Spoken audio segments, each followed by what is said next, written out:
All right, good afternoon, everyone. Thank you so much for coming to our virtual luncheon today. We really appreciate it and hope you enjoy your lunch. And we want to give a warm welcome, first of all, to our appraiser speakers who we'll introduce shortly. We really appreciate them coming today to share their knowledge.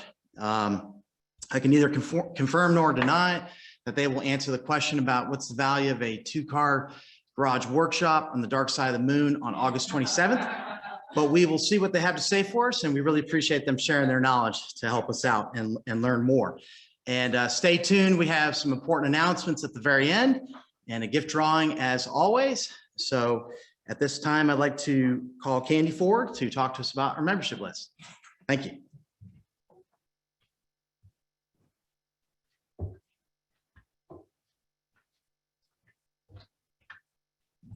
Good afternoon, everybody. Glad everybody's here. We want to welcome all of our new members. I'm going to apologize up front if I mess up any names. A couple of you guys, I actually reached out yesterday and called you guys and asked you to say your last name for me, or I listened to your voicemail. So hopefully I don't mess anybody up, but welcome. We'll start with Jeffrey Hensley of Century 21 Liberty, Pamela Edwards Falk of Perry and Associates Realty, Shanta Patterson of Keller Williams Realty, Paulette Fison of eXp Realty, Casey Carter of Townsend Real Estate, Rita Henry of Century 21 Family Realty, Rudinia Douglas of Douglas Real Estate, Loretta Hinson of Keller Williams Realty, Emily Richardson of eXp Realty, Susan Wiggs of Townsend Real Estate, Megan Deutschlander of Colwell Banker Premier Team, Deborah Best of Century 21 Family Realty, Asha Brown of Keller Williams Realty, Tiffany Belanda of Exit Realty Preferred, Chris Johnson of United Real Estate Coastal Rivers, Julia Penderman of Keller Williams Realty,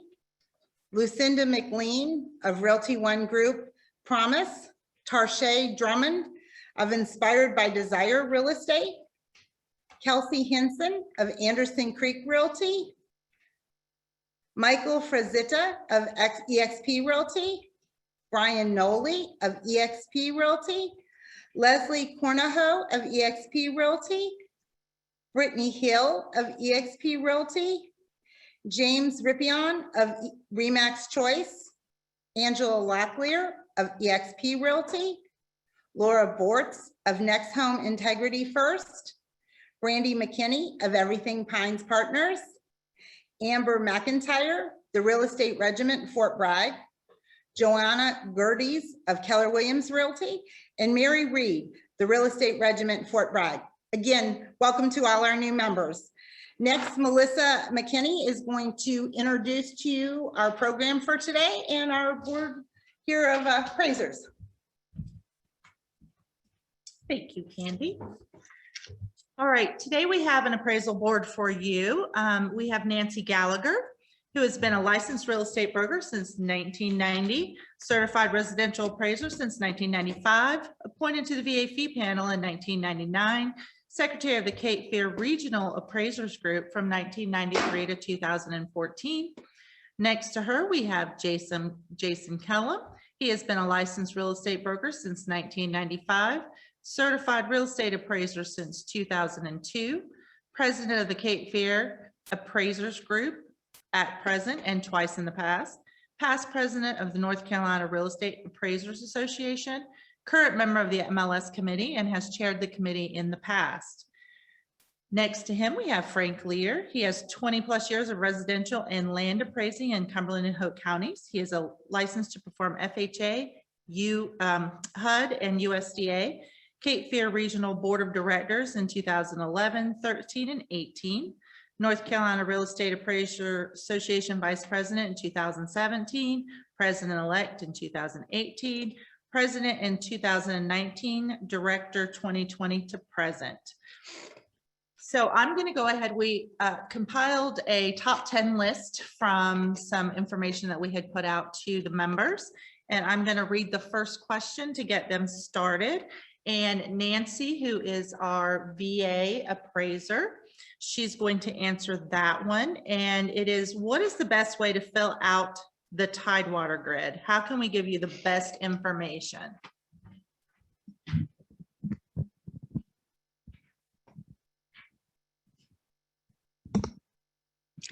Yes, and that's a good question. The biggest thing is to fill out the Tidewater grid. More times than not, it is not filled out. Most times, all I get is MLS cut sheets.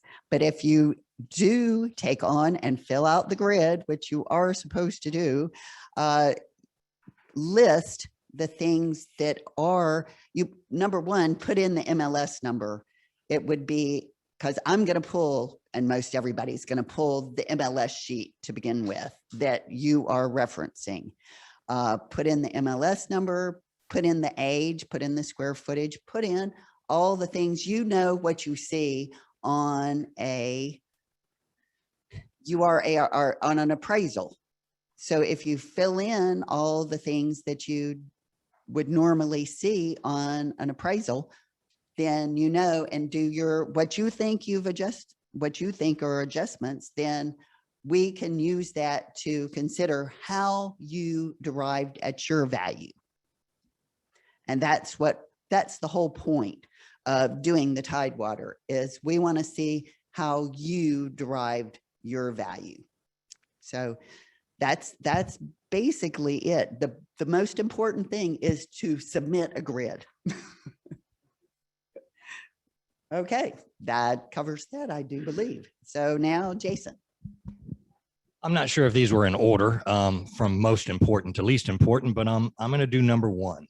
Aside from good photos and a list of improvements, what other things can we do to help you show the home's value and condition in the MLS? What do you often need that you don't have? The first two parts of this question are the most important. We'd like to know either an age range or an actual date of some of these improvements. But most of our issues with photos and listing improvements is that you'll see a lot of tons of updates, too many to list, and no photos. And there's a big value difference in this, because an update could be a kitchen faucet. It could be the entire kitchen. The same thing with baths. Did you put a new shower head in there, or do you have new vanity, new flooring, tiled shower, things like that?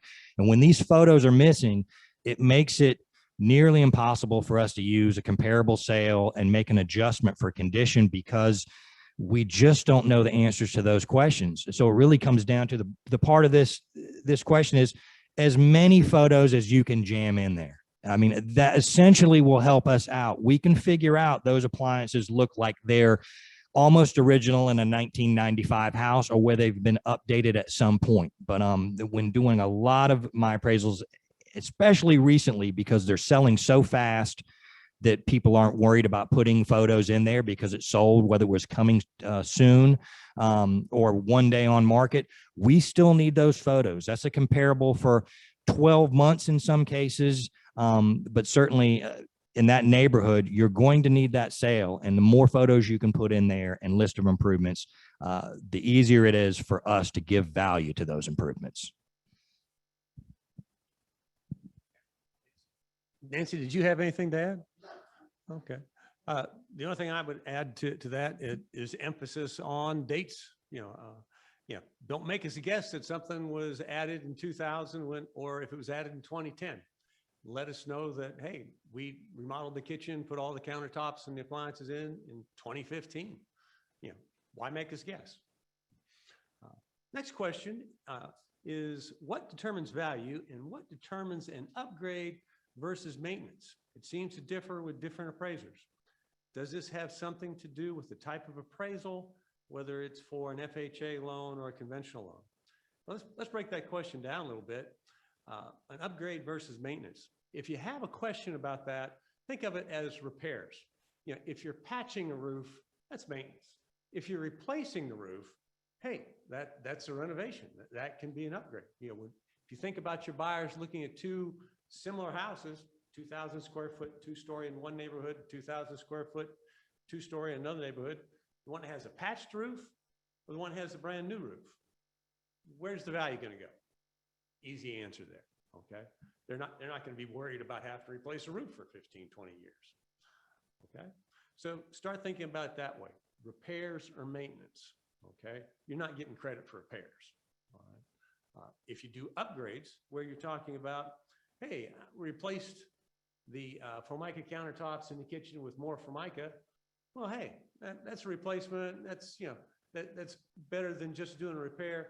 But if you upgrade it to stone, quartz, you know, granite, something like that, then that's adding a little bit more value than what you see everybody else in the neighborhood at. Okay. FHA versus conventional. Well, conventional has fewer assumptions. With HUD loans, FHA, USDA, which is Department of Agriculture, they require more inspection specific items by the appraiser. We have to look in the attic, we have to check windows, we have to check plumbing fixtures. So where it would be assumed in a conventional loan that, hey, the plumbing works. You don't have to have the water and the power and the heat on for a conventional loan appraisal. You do for an FHA or USDA. It's required that we check, you know, the windows function such that a child can escape a fire. It's required that we check that the plumbing fixtures work. It's not being assumed.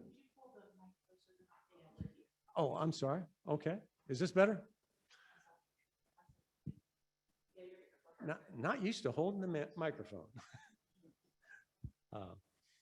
So, you know, it really comes down to FHA and USDA and conventional all look for the same things, a fair market value to the house. But FHA and USDA have more inspection requirements to the appraiser that we can't assume the heat and air works. We have to see that the heat and air works and that the thermostat functions, turns it on, turns it off, and operates. Okay, any additions, folks? Please remember when you have an FHA appraisal and you've scheduled an inspection to take the padlock off the crawl space door. If you have any sheds that are locked, if you have carport storage that's also locked, please put that key in the lockbox because we're going to have in a lot of with Wells Fargo, JP Morgan Chase, Navy Federal Credit. I have to take a picture of that interior carport storage. And there's a lot of times where it's locked and there's no key to that. There's no key to the shed. And I can't get in the crawl space. So just remember to make it ready for an FHA inspection along with having utilities turned on. Yeah, thanks, Jay. That made me think of a couple of quick items. Check the windows. You know, if you have an older house like in Haymount or downtown Rayford, built in 1938, they're usually wood. If they've been painted shut, I'm not going to break a window trying to open it for it to pass FHA. And you don't want to pay for a reinspection fee for an appraiser to go back out to the house, slow down the closing and everything. You know, just check the windows before we go out. Make sure that they open, you know, so that a kid can open the window and get away from a fire. And it's just the windows in the bedrooms. Those are the ones. Everything else, it's assumed that people are awake and moving around in the kitchen and the living room. And the plumbing fixtures, but the other thing is we have to take pictures in the attic and the crawl spaces now too. So that's why, you know, don't have those locked. If the attic access is in the top of a closet, we're not being paid to move, you know, Joey's, you know, 15, you know, game boxes and games and all that kind of stuff stacked up right next to it. If we can't get in, you know, we're going to have to come back and see it. Okay. That's the last thing I think. And just add that with VA too, please keep those crawl space doors unlocked. It's like Frank said, it's silly to pay me to go back out there to look in that crawl space. So at any rate, the next question is, at what point do I make a decision to go back longer than 180 days? Is there a progression of this process? Example, finding comps in neighborhood, mileage, school district, anyway.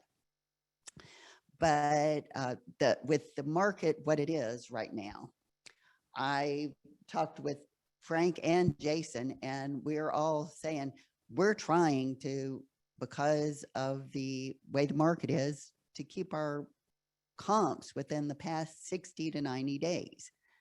If I do have to go in back, and I definitely don't like going back over 180 days, I will expand, and all of the above can apply. Neighborhood, mileage, school district. Usually I do expand to the go out to the school district right off the bat myself. I know others keep in the neighborhood, but I will say that I will put, you know, that there's a lot of times more than 3 comps in an appraisal.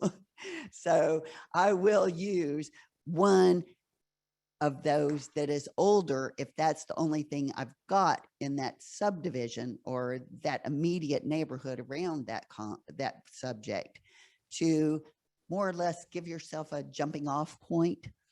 And then you go in and you expand and expand till you can find the ones that are the most recent, that are more reliable because of the way the market is. When you're talking about crawl space attic, can you clarify which loan requires y'all?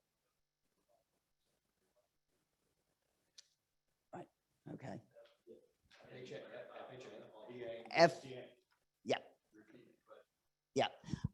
The question is, which types of loans require a viewing of the attic and the crawl space? Basically, conventional does too, right? It depends. I think it's dependent on the lender when it comes to conventional. I don't do enough conventional anymore to worry about that one, but USDA and FHA will. Now, FHA requires a more extensive view than VA does. For as far as the viewing, I'm supposed to view the crawl space for VA. I'm supposed to view the crawl space and the attic space. Now, sometimes with VA, I being a female, if I have to pull a ladder in there and I can't barely reach it, I'm not going to do it, and I'm going to make a comment that I didn't view it. but I always view the crawl space. But there are exceptions to every rule, and I don't always view the attic space. Do you have a comment, Frank? Yeah. One more time. Mm-hmm. The loan types, Right. which require crawl space. FHA, VA, USDA, and conventional all require viewing of the crawl space and the attic space. As she said, conventional, most of the conventional will not require that. That does come down to if a specific lender, I will have a specific lender that says that we want an FHA type inspection, but typically your conventionals are not going to ask for that. It is a requirement with the other 3. And in fact, now we take photos of attics and crawl spaces to tell them that we at least went head and shoulders into that crawl space. I have some lenders that will ask, estimate what percentage of the attic you could see or the crawl space you could see. That varies by lender, but it's just those 3, USDA, FHA, and VA, that the loan type itself requires that inspection. Yes, I'm doing number 4. How do you determine the adjustment for square footage? Does it vary on the type of appraisal? It doesn't vary on the type of appraisal. I think the rule of thumb most appraisers have started with, and like I said, these rules of thumb is kind of where we start, because as you go through an appraisal, the market may tell you something different than what you'd like to think. So if your comparables are around $100 a square foot, most appraisers will start with $50 a square foot. But you will see certain neighborhoods, as you have a smaller sale, a similar sale, and a bigger sale, that they're kind of spread out from that. And so maybe you back it down to 45 and they tighten up. and you back it down to 42 and you have a really tight range.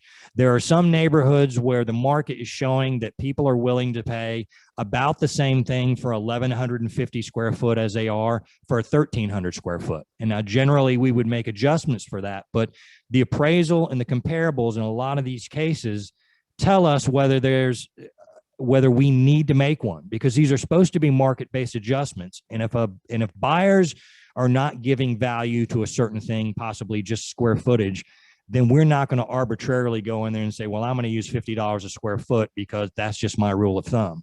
But if you start with that, and sometimes you might have to increase it, what you're trying to get those bottom 3 or 4, your comparables, that range as tight as you can get it. And so if you need to tweak it a couple of dollars up or down, that's normally what we do. So there's no exact number you would use for every appraisal. They all end up being different. But if you start out at 50% of your the sales price of your comps, that's a good starting point. Yeah, I would like to add a couple of quick things to that.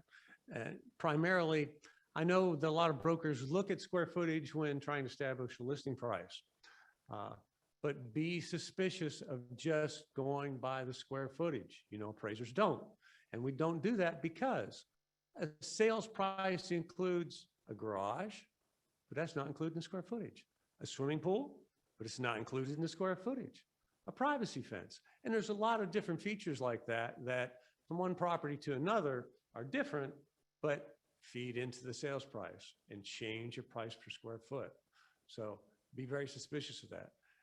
Don't go with $50 a square foot to start out making adjustments.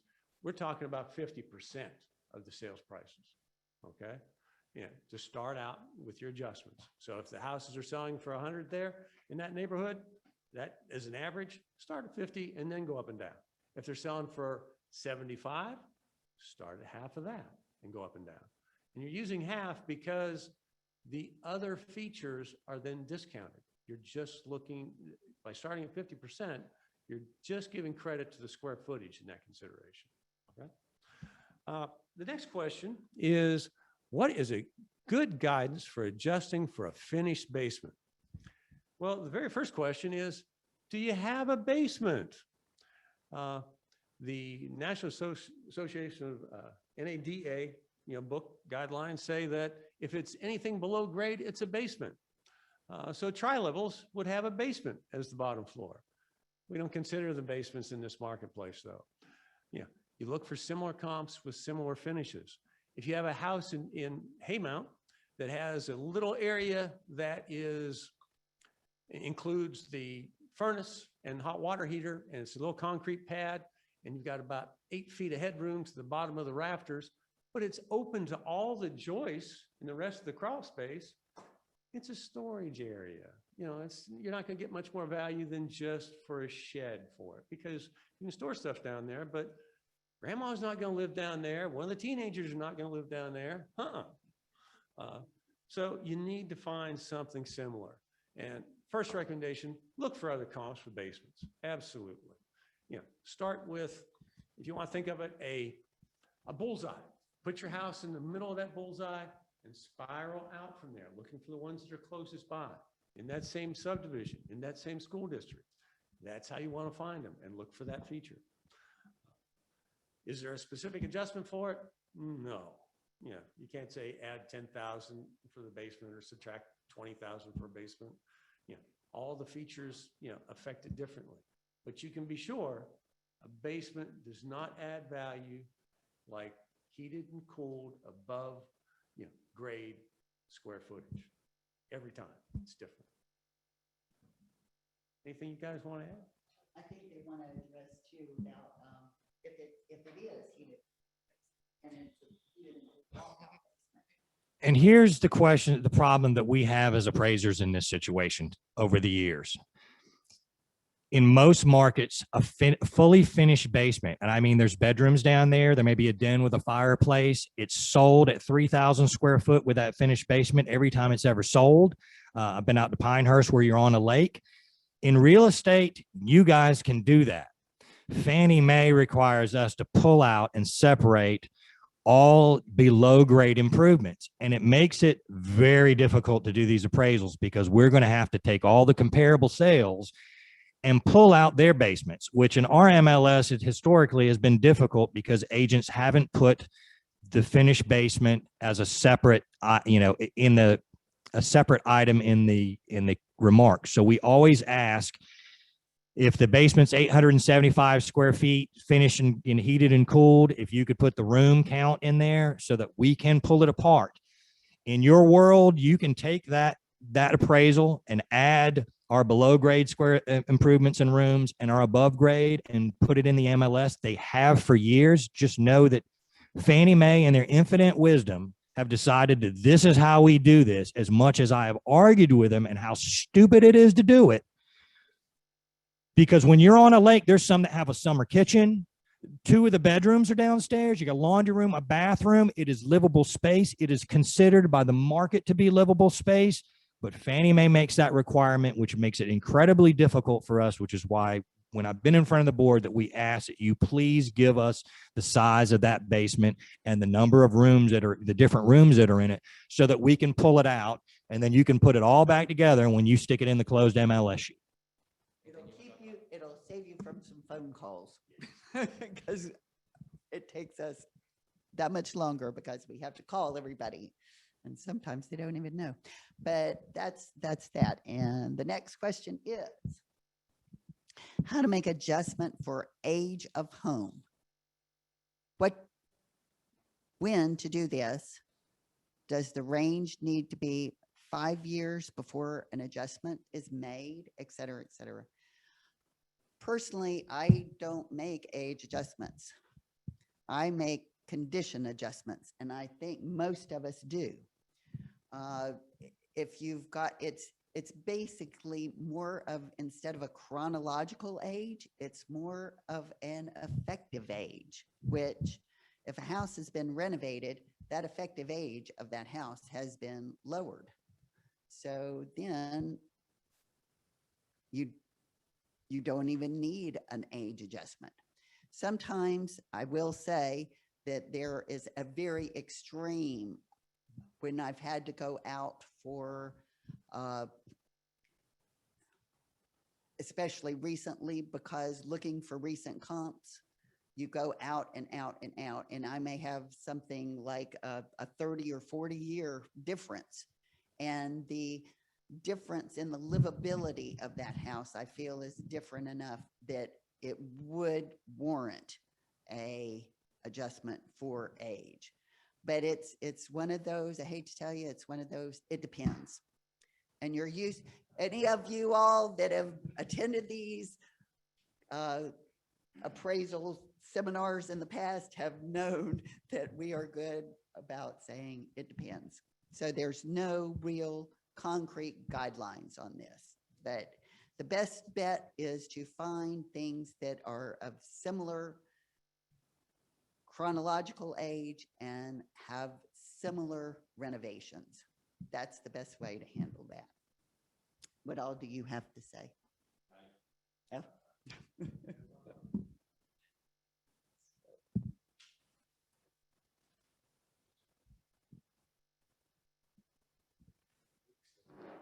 Is there a guide to adjustments for bedroom and bath? There really isn't. Your CMA probably does it as well as it could. I'm not sure, how it extracts that market data. I know personally, I don't start making bedroom adjustments unless I'm dealing with 2-bedroom houses versus 3-bedroom houses. And the way most appraisers feel, I haven't seen a lot of them with, is that you end up double dipping. If you have a 1,700 square foot house and it's got 4 bedrooms and you got the same square footage and it's got 3 bedrooms, and you probably got bigger bedrooms in the 3-bedroom, you may have an extra dining area that you don't have in the 1,700. And so if you're already adjusting for square footage, to turn around and adjust a 4 versus a 5 or a 4 versus a 3, it's hard to support. And the other issue is that you have so many agents that are calling that bonus room a 4th bedroom, and it's not a true 4th bedroom. And just to piggyback on that a little bit, be careful when you're doing that, because there have been cases where you're in an area that has a septic tank and it is it is qualified for a 3-bedroom and you call it a 4-bedroom, and now you might be paying for a septic system. So be careful that when you're putting that in there, that you essentially say the bonus room is the 4th bedroom. I think that pretty much covers that you're at least telling the truth. The other issues I've had with a couple of agents that have called me are normally in the Haymount area, because they're calling a 3-bedroom house what is a 2-bedroom house, but the 3rd bedroom can only be accessed through a secondary bedroom. We don't call those 3 bedrooms, but a lot of agents have. And I've had an agent call me and said, well, my seller said I better list this as a 3-bedroom. You can do what your client wants you to do, but put a note in there that says 3rd bedroom can only be accessed through a secondary bedroom. Anybody that's got, a 12-year-old boy and a 15-year-old girl don't want to share bedrooms, which is essentially what's going to be happening if you put them in one of those bedrooms. So as long as you disclose that that's what's going on, and those kind of issues, I probably don't even make a bedroom adjustment. It's usable space. I don't know about the other two, whether you guys do you make any bedroom adjustments? Over 3, we just don't. And I think that your CMA does does your CMA do that? I think it used to, because I used to see it, and I was hoping that they would stop that, because we don't. Outside of that, these things, when you start talking about a list, what's a bath in $1 million house versus what's a bath in a $65,000 house, there's just no list for that. I mean, obviously we're using a lower number, but there just is no guide that we use. A lot of these things that we've just gotten, as I said, you're looking at an appraisal and you do so many appraisals and you look at so many comparables. A lot of times the market and the appraisal tells me what the value is, rather than me forcing the value and just making arbitrary adjustments.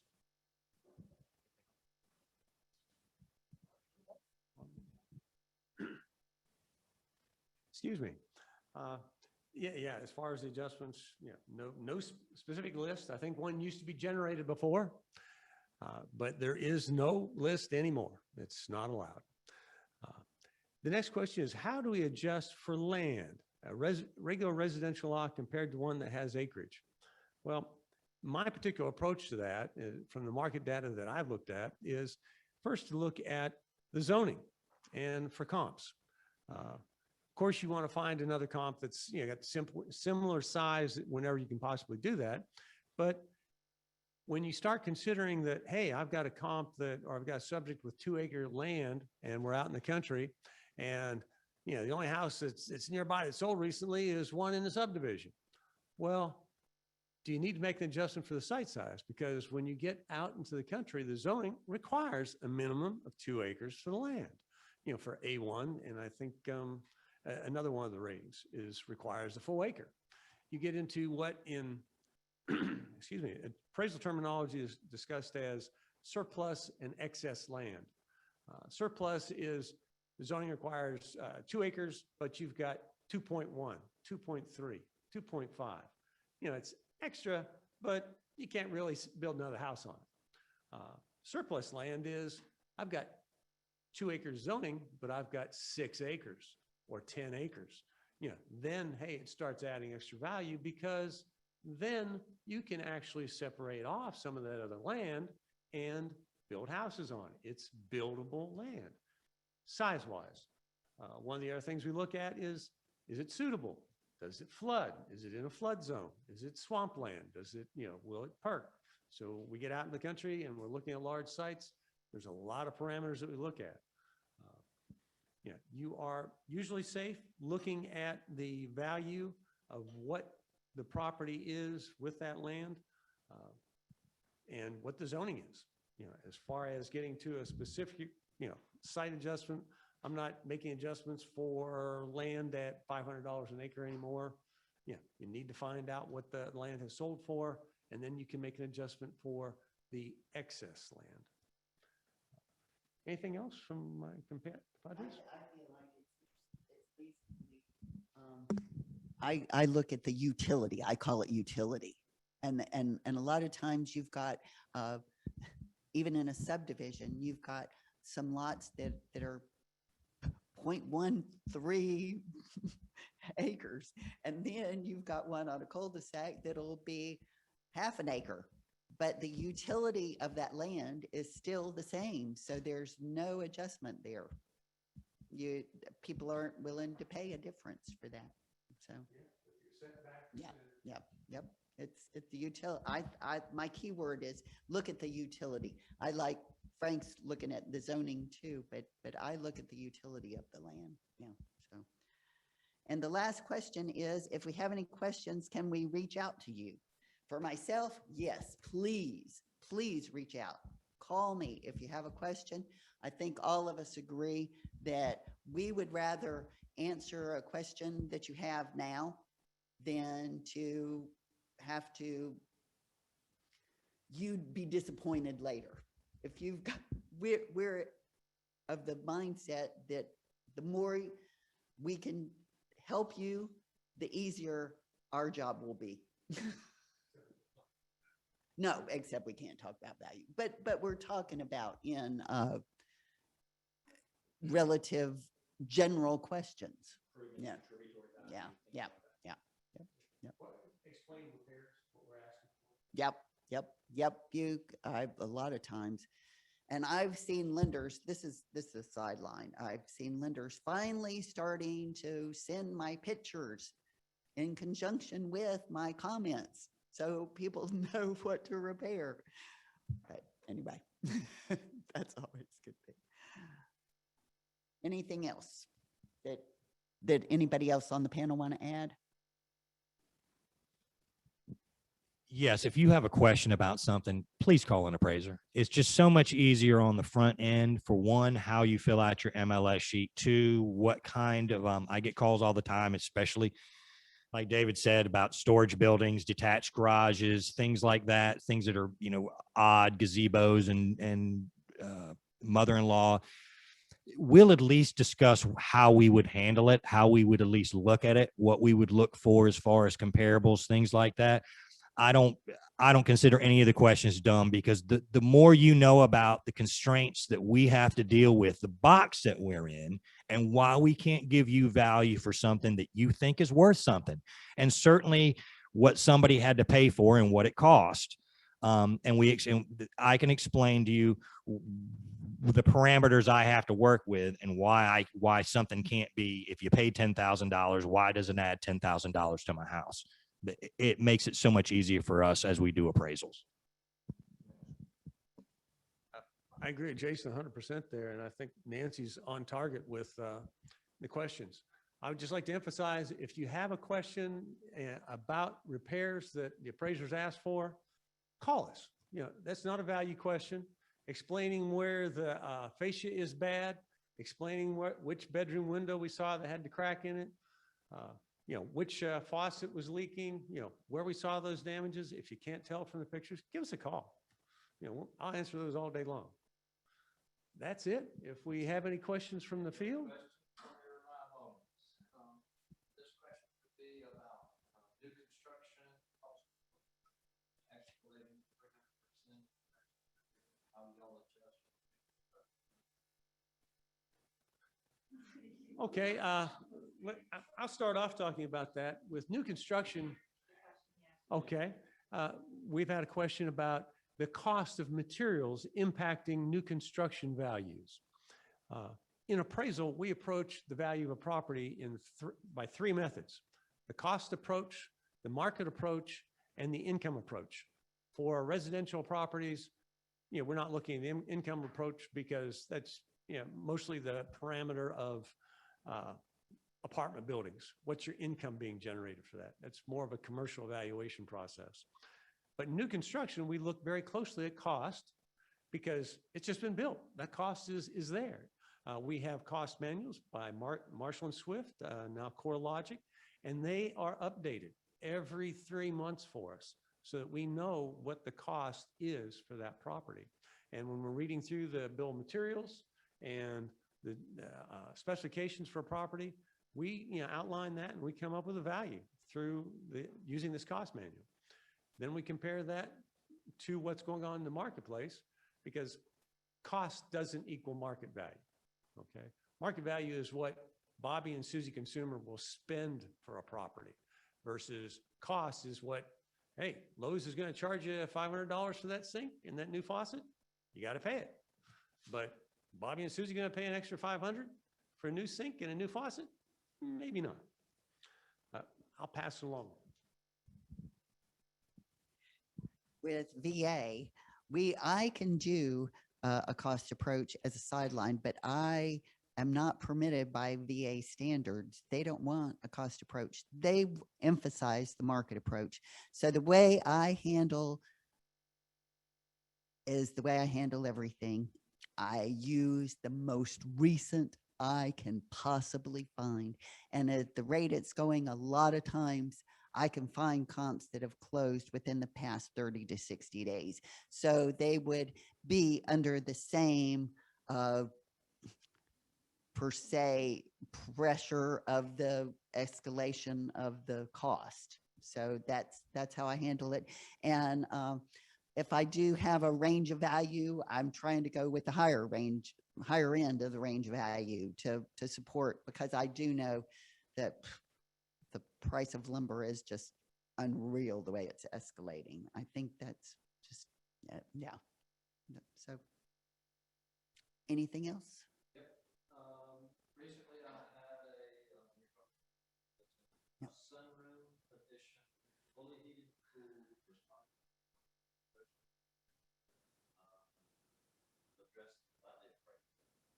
So can you say, Why would appraiser not include that? Okay. Right. Yeah, yeah. The question is, recently I had a sunroom that was heated and cooled, but was not included in the heated living area by the appraiser. And they were wondering why it might not have been. There could be several reasons. One is just because it was heated and cooled, it may not have been finished to the standard of the rest of the house. So the appraiser may have felt like it needed to be broken out. And I'm assuming, I don't know, but I'm sure they gave it some value. If they didn't give it any value, I would have been gone to the lender or something. That would have been kind of strange. But the biggest thing is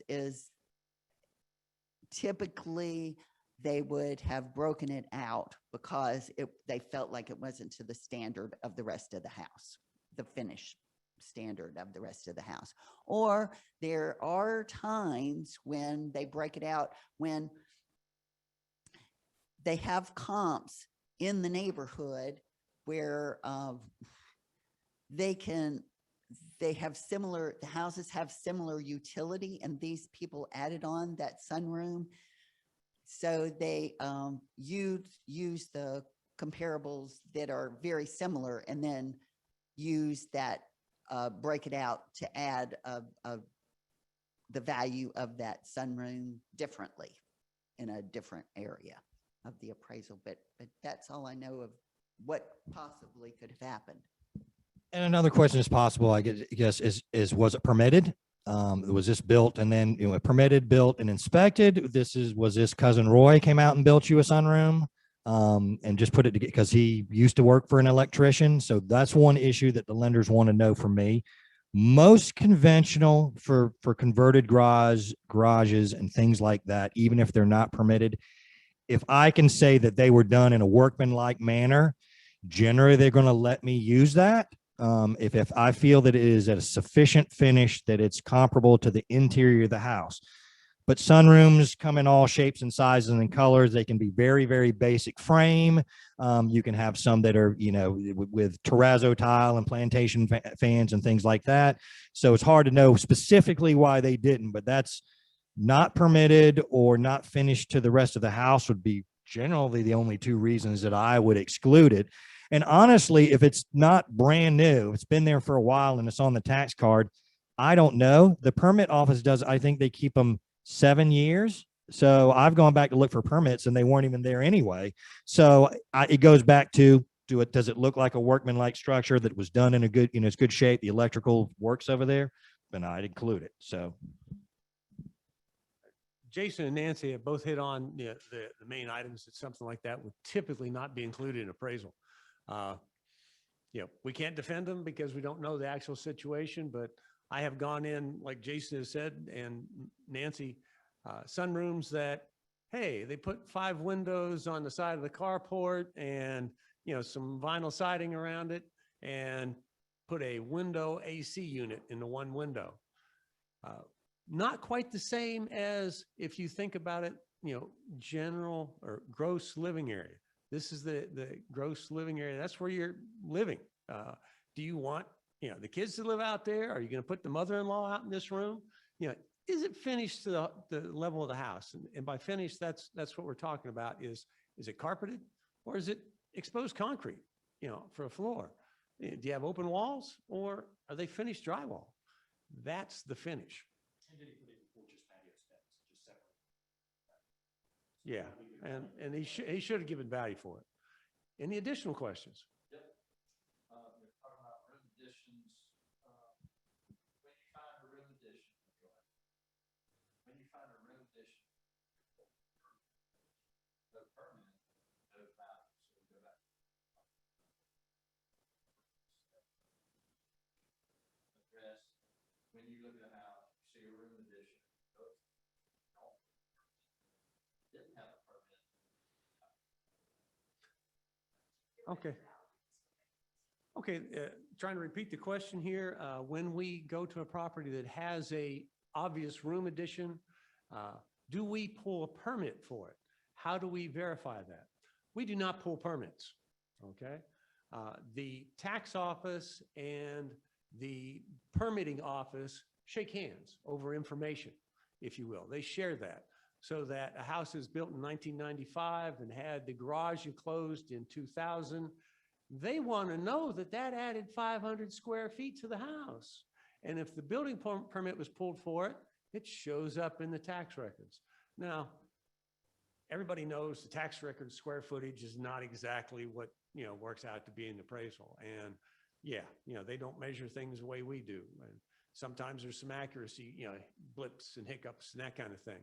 But because of that information being there, we can feel fairly comfortable that a permit was pulled. If we can't find that, then we're usually asking. In one recent case, I asked about that because it was not shown. But the seller advised that she had moved in 10 years prior and it was already existing. The finish was such that it was equal to the rest of the house. I explained that in report. I included it in the square footage.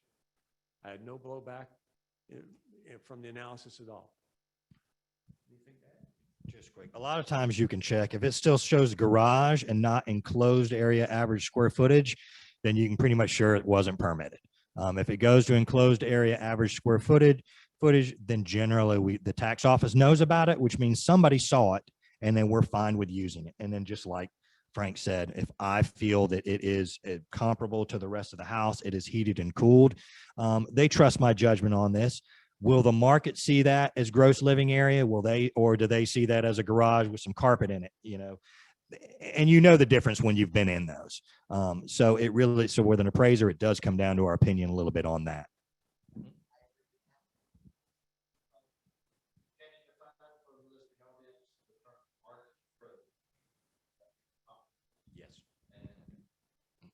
Define the term market approach. Yeah, market is same thing as sales comparison approach. So when we say market approach, that is the grid and the comps.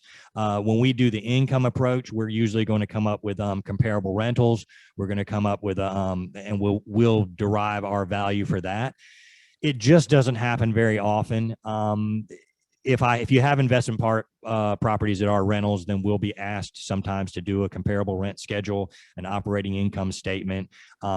But in most cases, but I don't do a lot of, big apartments and quadruplexes and things like that. Generally, we lean on that sales comparison. It best reflects buyers and sellers' actions in the marketplace. So even though the cost might be higher, if you did Marshall and Swift, the income approach might be lower just because of the rents they're getting in that neighborhood. The sales comparison, when you're looking for market value, is going to be the one that 99% of appraisers are going to lean on heavily. Even if it conflicts with the other two a little bit, you still have market data, sales staring you right in the face. It's hard to argue with that.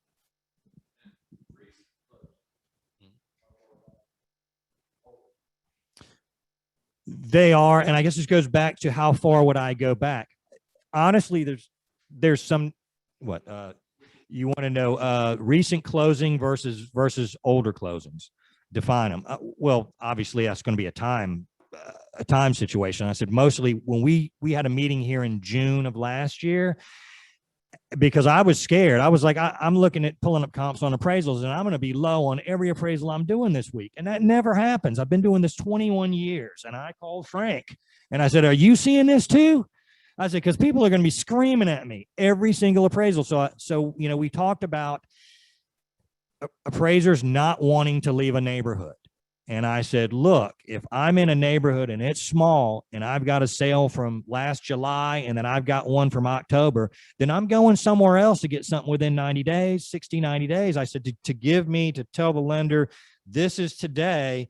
These are the only sales I have in the neighborhood. I'm not going to ignore them, but I can weight my comparables. And so we're looking, you know, at that point, we all kind of decided, well, no matter where you go, just go to it might even be a nicer neighborhood next door, make a lot value adjustment, but put in something within 60 days. Or I was literally going to not kill every deal, but I was going to be low on every appraisal I was doing. And I was like, so now 6 months out.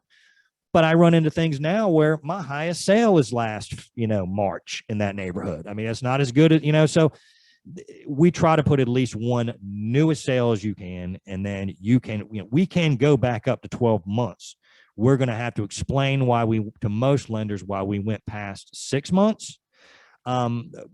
But it doesn't matter, in that situation, because I'm going to lean towards my newest comparable, even if it happens to be in the neighborhood next door. And I will explain to the lender that, look, that's the newest sale that I have, and that reflects market conditions right now. That goes back to one of the questions we had earlier. When you do go outside of the neighborhood, you start like with the elementary school, we can't find where you go to middle school. Appraisers, I never go by distance.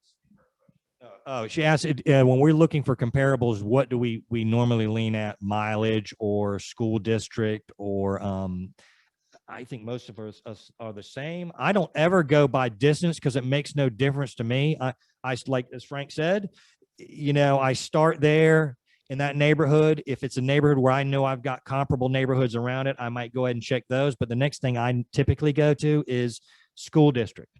And if I go to high school district, and I've already put age range and things like that, if the list is too big, then you just start to water it down. But I'd rather start out with too much information than not enough information, and then just whittle it down to possibly elementary school, middle school, things like that.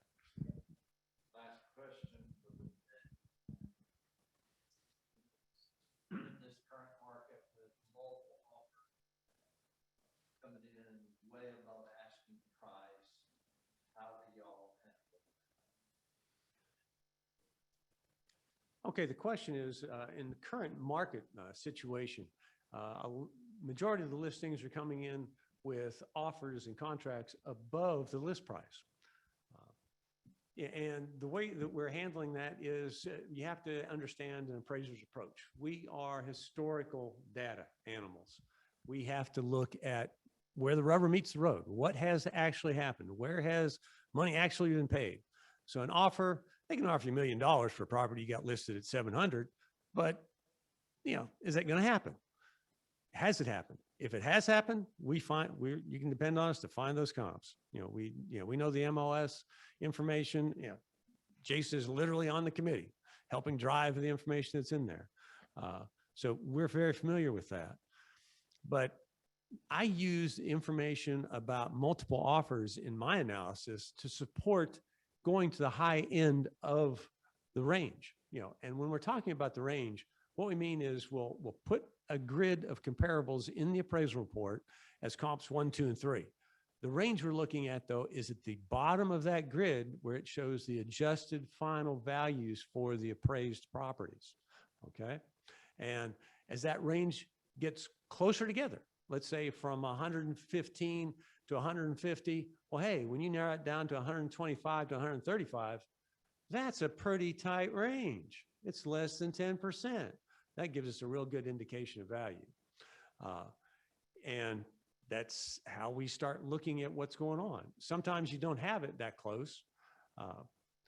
Lots of times with the historical data, you're not finding something that has sold yesterday in that same neighborhood.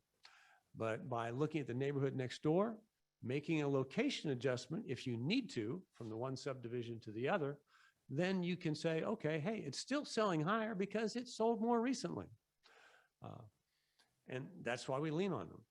Now, most lenders and our professional guidelines allow us to make time of sale adjustments, but 95% of lenders out there don't want to see those. Okay. They want to see actual sale dates in there, and they want to see, appraisals without that. Fewer adjustments, the better the appraisal is how they rank those. How does the realtor share their multiple? Okay.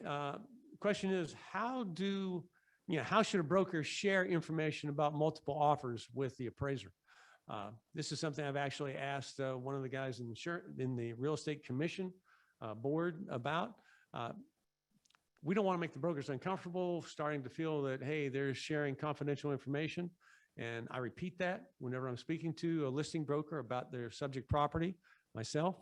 But if I know it was listed for 175 and they can tell me all 6 of their offers were 180 to 190, that's information I'll repeat and disclose in the report.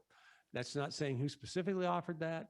That's not disclosing who did it or what those specific offers were, but it gives a supporting range to say, hey, they accepted a contract at 188 that was the highest and best offer.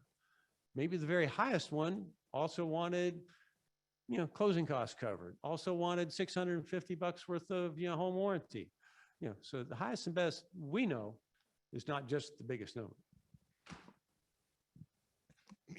Yeah, and quickly with that is that we also know out there, because I talk to a lot of agents and other appraisers and stuff, that we do have, if you're an agent and your couple has lost out on 9 houses, what are you going to bid on the next one?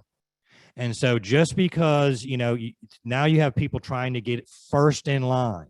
Now that agent knows that house is not worth it. So it's not a situation where the highest and best offer changes the market value of that house. What it tells us is that somebody is willing to pay above market value for that house. And those people are going to bring cash to closing. Because the way we feel about it is we're not stopping your deal. We're just telling you how much you can finance, based on our appraisal, based on what the lender is going to do. You want to pay $10,000 more for that house than it's worth? That's up to you. It's going to be your $10,000 out. We're not going to just keep trying to bump it up so that a cash poor buyer can be the 22nd bid on this house and bid it up far over market. And that really is the issue. We have to also understand that people are doing that. And even the agent that may have told them to offer 175 on the 155 knows it's not worth 175, but it does put them in line over the 165s, the 162s, the 158s, and they get in the pike. And then what happens at the end is, in a lot of cases, the old days, the seller would end up having to bring the price down to whatever the appraised value. Now you're seeing contracts that say, I will pay up to $5,000 over the appraisal. And that's the way the market is handling this. Bring some money to closing, but you're not going to be the person overbidding for a house and then finance 95% of it. It's just not going to happen. So that's kind of how we've handled it. And if enough people start paying that out of pocket $5,000 or $10,000, that will be the market. And then we will have support for those raised values. So. And that's what I'm hearing in Raleigh too, where people are just bringing cash to closing. They've sold a house up north and they've moved down. And yes, the sales price is still there. I mean, we might have appraised it for 195, but he brought 10 to, it's sold for 205 because he paid $10,000 in, cash. Well, now that comp is in at 210. So we get another house, it's like, 205. The next time we get another house, we have that 205 support. So the appreciation is being shown in the market. It's just not going to be the appraisers are not interested in setting the sales prices of houses. We're just doing fair market value for lending purposes.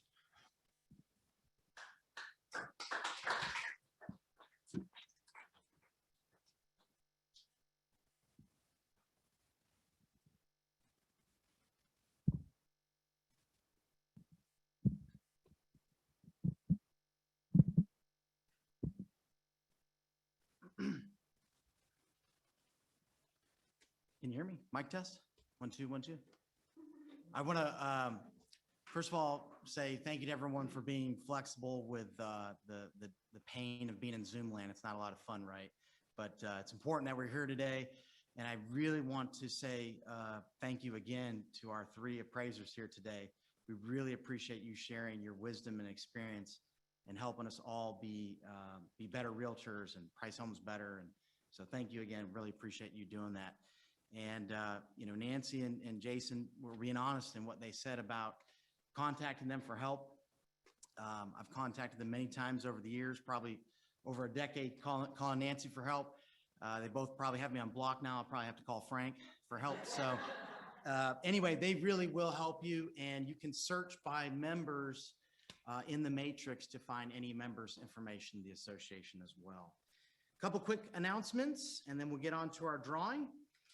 You've probably heard a lot about fair housing recently. So I just wanted to say, it's very important to treat everyone the same. It's good for home ownership, good for people, good for the economy, and good for America.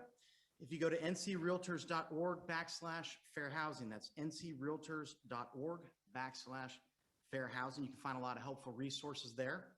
And also at fairhaven.realtor, that's fairhaven.realtor. You can also find training there as well to make sure that we're all doing the right thing and following the laws for fair housing. And also NAR is continuing to discourage the buyer love me letters. So I just wanted to point that out. On RPAC, don't forget to take advantage. We have the April 30th drawing. So that's your last chance to enter that drawing. And we have a grand prize of $15,000. And that's only $50 for one entry. And there's 35 $1,000 prizes. So you can, you have a chance to win some cash prizes and support your career as well and your goals.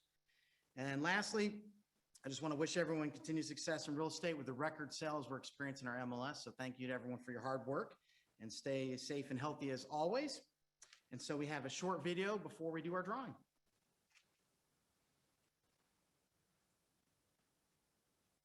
And your goals. Good afternoon, everybody. My name is Tim Delgado, and I'm with Mortgage Solutions Financial. Many of you know me from the Mortgage Basics and Mortgage Underwriting Basics classes that I held in the association prior to COVID. Good news is those are going to be starting up again soon, possibly as early as next month, so I hope to see many of you there. For those of you who don't know me, I am your local mortgage expert. I'm your 911 call when things are going sideways with a lender. You see, many of you any lender can close an 800 credit score. Underwriting basics any lender that I held in the association prior to COVID. Good news is those are going to be starting up again soon, possibly as early as next month. So I hope to see many of you there. For those of you who don't know me,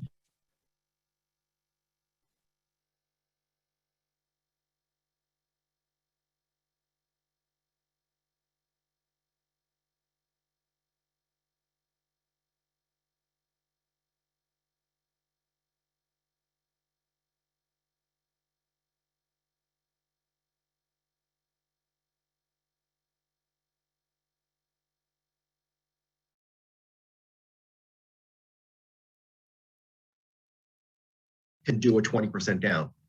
I don't know of any other lender that can close a VA with a 477 credit score or an FHA with a 547 credit score. I have closed them. Many lenders have what's called overlays. It's restrictions on top of the guidelines that the government already has in place. One thing we can all agree upon, no matter what side of the political spectrum you're on, I don't know if is that the government is really good at taking something very simple and making it very complicated. So why do lenders have to make it more complicated? I have closed them. We simply get out of people's way. Many lenders have what's called overlays. If the VA allows it, you do it. On top of the guidelines, if FHA allows it, we do it. In place.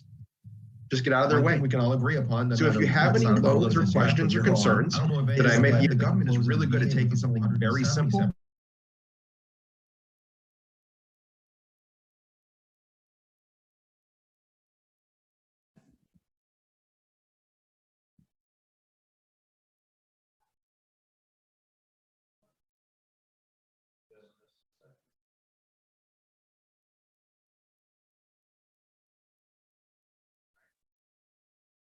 Well, that's Zoom land for you. But Tim Delgado would love to see you in the real world. Enough of the Zoom stuff, right? Okay, so Tim Delgado with Mortgage Solutions has a $25 Visa gift card we're now going to do our drawing for. So we're going to spin that Zoom land for you. But Tim Delgado would love to see you in the real world. Enough of the Zoom stuff, right? Okay, so Tim Delgado with Mortgage Solutions has a $25 Visa gift card we're now going to do our drawing for. Hey, Runnels, that's our winner. We're going to spin that Zoom land for you.